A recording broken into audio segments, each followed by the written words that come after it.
Hi friends, welcome to my channel. ఇప్పుడైతే నేను తోటకూర టమాటా కర్రీ చేస్తున్నానండి. ఇది చాలా హెల్తీ రెసిపీ, పిల్లలు కూడా చాలా ఇష్టంగా తింటారు. ఇలా మీరు ఒకసారి ట్రై చేయండి. ఇక్కడైతే నేను తోటకూరని ఒక పెద్ద కట్ట తీసుకున్నాను. ఇలా చూపించిన విధంగా సన్నగా కట్ చేసుకోవాలి. ఇలా కట్ చేసుకున్న తర్వాత నీళ్ళల్లో ఒక 2-3 సార్లు బాగా నీట్గా కడిగేసుకోవాలి. ఇదైతే చాలా హెల్తీ రెసిపీ అండి, మీరైతే తప్పకుండా ట్రై చేయండి. చూడండి, ఇలా నీట్గా కడిగేసిన తర్వాత టమాటాలు, పచ్చిమిర్చి, ఆనియన్స్ వీటిని కూడా సన్నగా కట్ చేసుకోవాలి. ఇప్పుడు ఒక గిన్నె తీసుకొని అందులో సన్నగా కట్ చేసిన టమాటో, పచ్చిమిర్చి, ఆనియన్స్ని కూడా వేసుకోవాలి. ఆ తర్వాత తోటకూరను కూడా వేసుకుందాం.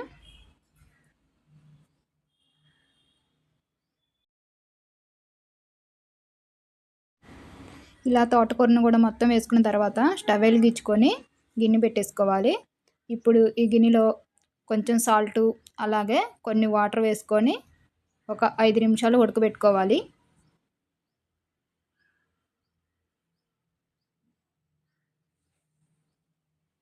ఇప్పుడు ఒకసారి చూద్దామండి.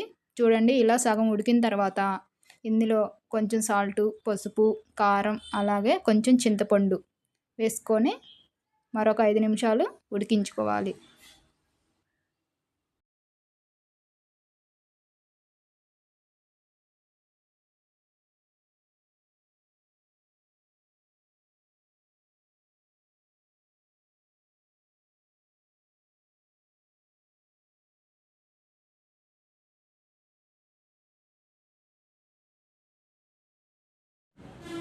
చూడండి, ఇప్పుడైతే తోటకూర ఉడికిపోయింది.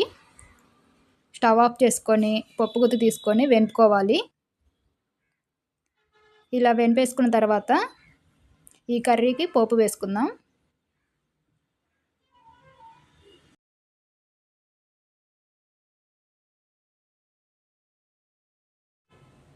ఇప్పుడైతే స్టవ్ వెలిగించుకొని బాండీ పెట్టుకోవాలి. ఇది హీట్ అయిన తర్వాత కొంచెం ఆయిల్ వేసుకోవాలి. ఇప్పుడు పోపు దినుసులు, ఆవాలు, పచ్చిశనగపప్పు, జీలకర్ర వేసుకొని బాగా ఫ్రై చేసుకోవాలి. ఇవి ఫ్రై అయిన తర్వాత చిన్నులపాయలు 2 దంచుకొని వేసుకోవాలి. ఆ తర్వాత ఆనియన్స్ని కూడా సన్నగా కట్ చేసుకొని వేసుకోవాలి.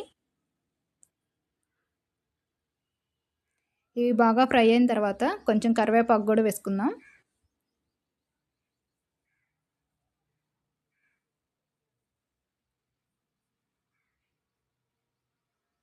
అలాగే సన్నగా కట్ చేసిన కొత్తిమీర కూడా వేసుకుందాం.